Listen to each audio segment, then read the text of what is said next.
In this video, I'll be showing you guys how you can create a shortcut autofill on Excel. So let's say you're trying to enter something, but then it's very much longer.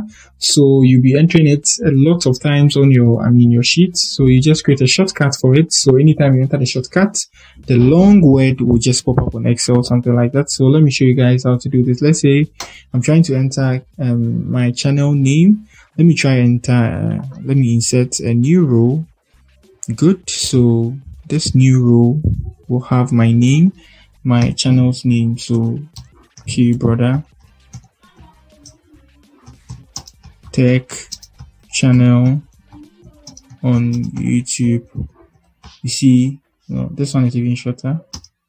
All day long, something like this. You can see, so this is very much longer. You can't be entering this a lot of times on your sheet. So what we are going to do is we're going to create a shortcut for that. So anytime we enter the shortcut, you are going to get this pasted on our Excel. So we come here, we move to options here, and now we move to proofing, autocorrect, and now we replace. Hey, I have to copy it. That is long. Sorry. Control+A. Control+C. Good. So you tap on the file here, you tap on your options here, you move to your proofing, and you move to autocorrect. And now we are going to replace brother tech. Let's something like this, KB tech, with the longer one, and then we add it to the list. You can delete it. You can select this and then you delete it as well after using it. So now okay here.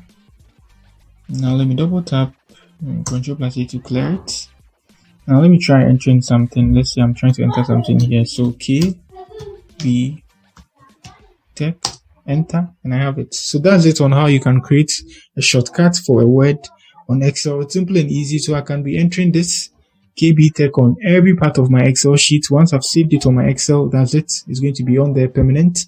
To delete it, just like I was showing you guys, come here, your options, your proofing, and then you move to autocorrect and then you delete it. So you need to scroll between them, and it was K. So let me enter K here, and then good. I tap on that, I delete it.